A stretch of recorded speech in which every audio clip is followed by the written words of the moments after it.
श्री चंद्रशेखर। माननीय सभापति महोदय जी, मैं सर्वप्रथम तो आपका धन्यवाद करता हूं कि आपने मुझे रेलवे संशोधन विधेयक 2024 पे अपनी बात रखने का मौका दिया। रेलवे संशोधन विधेयक 2024 पर मैं अपनी गहरी चिंता व्यक्त करता हूं। यह विधेयक भले ही रेलवे के शासन ढांचे को सुव्यवस्थित करने का लक्ष्य रखता हो, लेकिन ये हमारे रेलवे सिस्टम की मूलभूत ताकत को कमजोर कर सकता है।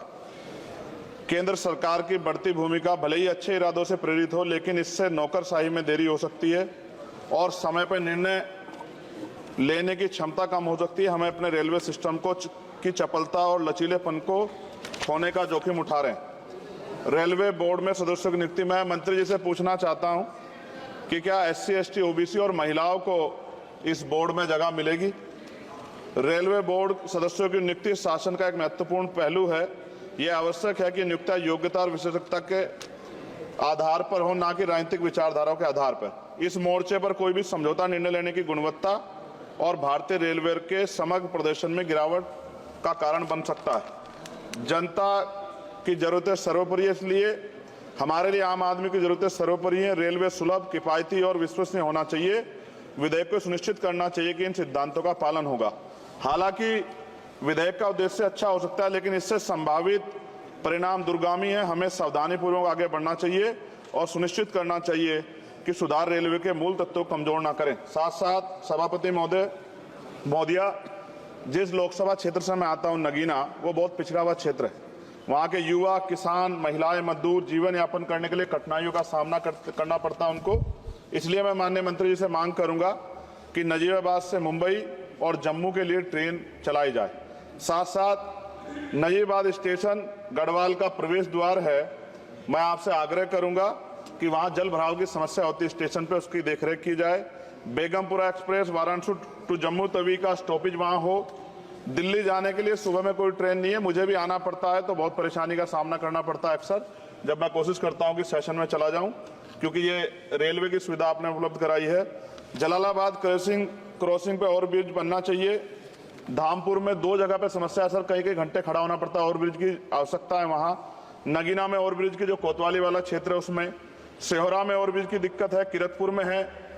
और बैकलॉग सर बहुत इंपॉर्टेंट विषय है।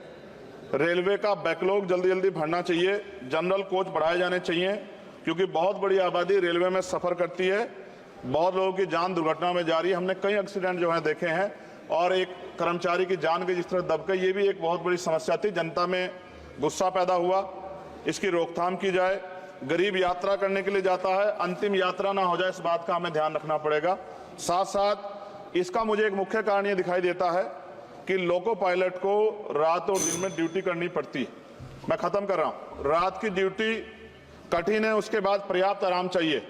इस संबंध में HPC का सुझाव भी था कि लोको पायलट के लिए 2 रात्रि बाद ड्यूटी का आदेश हो, तो ये इस पे अमल नहीं किया गया, जिसके कारण उनकी आंख लग जाती है और कई बार दुर्घटना होती है। हजारों लोगों की जिंदगी से खिलवाड़ नहीं होना चाहिए। कोरोना काल में बंद गई ट्रेन पुनः चालू की जाए, और SC, ST, OBC के बच्चों को जो पहले पास मिलते थे, जब कई कंपटीशन की तैयारी के लिए वो पेपर देने जाते थे, मिलते तो बंद कर दिए। सरकार कहती है हम दलित पिछड़ों के हितैषी हैं, लेकिन जब सरकार उनके बच्चों के आगे तरक्की के रास्ते बंद कर दी तो कैसे चलेगा? और जिस तरह लगातार निजीकरण हो रहा है, इस निजीकरण से सरकारी नौकरी खत्म हो जाएगी रेलवे में, तो ये दलित पिछड़ों के बच्चे कहां जाके बैठे, कौन सी कुर्सी बैठे? आज भी देश में सामाजिक गैर बराबरी है।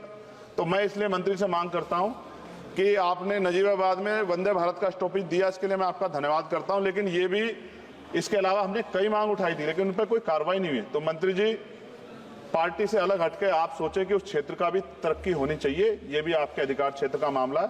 मैं दोबारा सभापति महोदय को धन्यवाद देता हूं और माननीय मंत्री से आग्रह करता हूं कि हमारी मांगों पर ध्यान दें और उस क्षेत्र में अवसर पैदा हो, इसका ख्याल रखें। बहुत बहुत धन्यवाद।